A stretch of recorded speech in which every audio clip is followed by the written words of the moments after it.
Fala galera, Boa noite, nós somos do canal Sinépsia, eu sou a Bia eu me chamo Felipe. e hoje nós vamos falar sobre a série Uma Família Perfeita, que tá na Disney Plus disponível e que vai abordar o caso da Natália, né, que é uma criança que sofria de nanismo.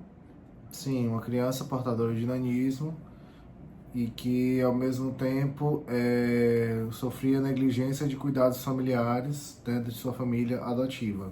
A gente pode começar falando sobre a mãe na série, né, que é a Christine. E essa mulher, ela tem diversos traços que genericamente a gente chamaria de narcisistas, mas não apenas, né? Ela é uma mulher muito perversa. E quando você começa a assistir a série, você fica a priori com um ranço da menina, porque começa passando como se fosse a visão dos pais, né? Sim, E aí você vai ficando com o ranço da Natália. Depois é que a gente vai ver qual é realmente a versão da Natália. E aí a coisa muda totalmente de lugar. digamos que a série ela aborda dois pontos de vista. O ponto de vista dos pais, né? Porque começa com a versão dos pais e depois da própria Natália, como é que a Natália estava encarando a situação. No ponto de vista dos pais, a Natália não era uma criança com nanismo, mas uma mulher que se passava por criança. Inclusive, eles fazem toda uma questão onde até a própria vizinha começa a confabular junto com eles, como se a menina fosse, como naquele filme A Órfã, né? Fosse quase um filme de terror, onde ela tava manipulando todo mundo e, enfim, várias... E tudo em volta de uma grande ignorância que eles tinham também. Não saber lidar com uma criança que estava chegando de uma realidade onde ela estava vindo de uma adoção onde ela já tinha sido devolvida, então é óbvio que a criança já ia estar com revolta, ia estar com questão de abandono, porque ela já tinha sido devolvida de uma adoção. Ela já foi abandonada pela mãe, depois foi adotada, depois devolvida. Então, assim, claro que aquela criança já ia estar cheia de revolta dentro dela e precisava de muito acolhimento.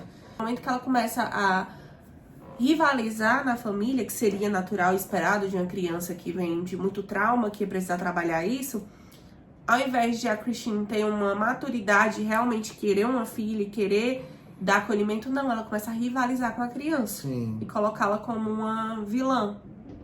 Sim, na visão de Natália sobre esse acolhimento, né, a Christine era essa mãe perversa porque não importava o que ela fizesse, a Christine encarava muitas vezes como errado e a própria Natália era vítima de agressão física dentro de casa, só que isso na série não é muito explícito, essa cena. A gente vai saber porque o Michael vai falar, que é o pai depois, né?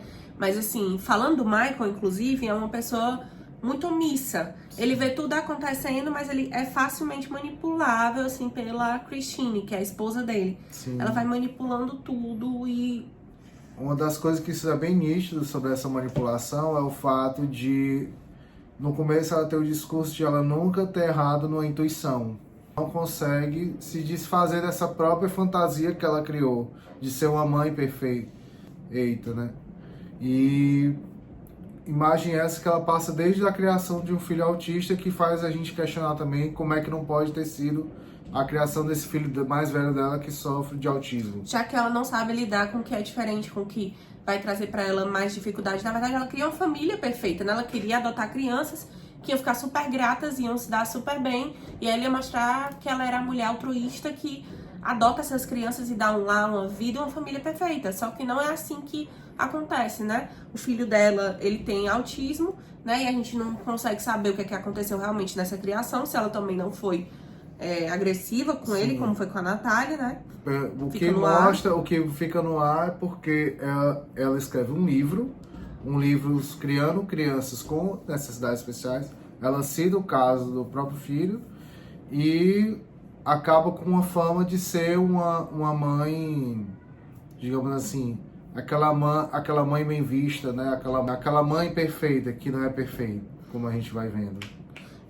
Outro ponto desse caso que indigna muito é a justiça, a negligência médica e a negligência da justiça, que dá uma maior idade para uma criança de 6 anos de idade. E na verdade ninguém, em momento algum, quando vai dar essa maioridade, chega a ouvir a criança. Só pega alguns laudos, né, diagnóstico de médico que praticamente nem viu a menina e, enfim, escuta a versão da mãe e tudo mais, uma pessoa influente, enfim.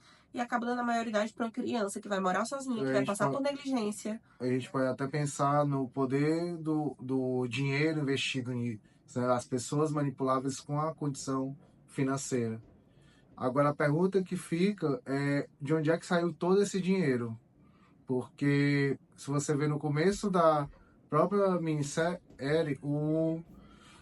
a própria família Barnett está com dificuldade financeira. O marido perde o emprego, a própria Christine está fazendo das tripas o coração para manter a unha. Agora tem uma questão, né? Quando, muitas vezes nos Estados Unidos, quando eles adotam criança, eles ficam recebendo um apoio do Estado para manter essas crianças.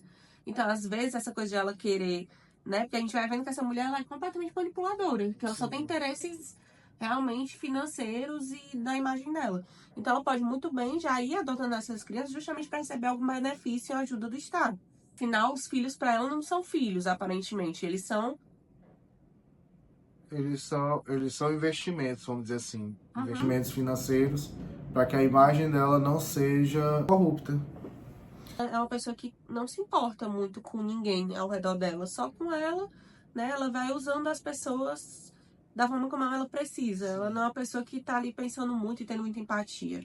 Ela vai usando de acordo com a sua necessidade. É. Sua necessidade para melhora da própria autoimagem. Quando ela consegue, inclusive, manipular, porque ela tem um nível ali que ela sabe que ela estava inventando aquela história toda contra a Natália. Né? Em algum momento a gente vai vendo no final que ela sabia que na verdade ela estava mentindo, mas ela não quer entrar em contato com isso. É como se quase ela tivesse um passinho na psicose, mas eu não acho que ela seja psicótica. Eu penso que ela tem noção do que ela fez, só que ela não quer entrar em contato com essa realidade. Daí, né? Então, daí a estrutura perversa, sim, clara na figura da Christine. E ela conseguir viver uma vida sabendo que ela deixou uma criança de 6 anos, como se tivesse maioridade, morando sozinha no apartamento, sofrendo. Enfim, é péssimo, é terrível, né? Imaginar uma história dessa. Sim, inclusive baseado num caso real. Natalia Grace realmente é uma pessoa real que teve esse julgamento com essa primeira família adotiva, só que os nomes foram trocados em respeito, né, a própria pessoa da Natália, que atualmente ela, apesar do insucesso que é mostrado no julgamento dela, em relação à questão da idade, atualmente ela conseguiu um documento comprovando, né, a manipulação do que ela sofreu, né, de ela ter sido retratada como adulta. Ela tem um passaporte de nascimento agora, americano, com a verdadeira idade dela, e ela também, ao mesmo tempo, está na terceira família adotiva. Imagina o tanto de coisa que essa menina teve que sofrer, porque ela precisava passar por tudo isso, ela chegou a um ponto onde a própria mãe dela, que abandonou a priori, né, precisou aparecer para dizer que não, que realmente ela tinha tido a filha. Sim. Naquela época que a filha tinha apenas 8 anos, não era nem 6, né? Depois a mãe vem e corrige que estava errada a idade, mas na verdade ela continuava sendo uma criança. Sim. E ela teve que ser exposta a tudo isso, muito nova. Então, pelo menos ela ganhou muita visibilidade com esse caso e com a criação da série. Sim. E é isso. Nosso vídeo de hoje. Se você gostou, se inscreve no canal, deixa o seu like e já ativa o sininho para você receber os outros vídeos, tá? Um abraço.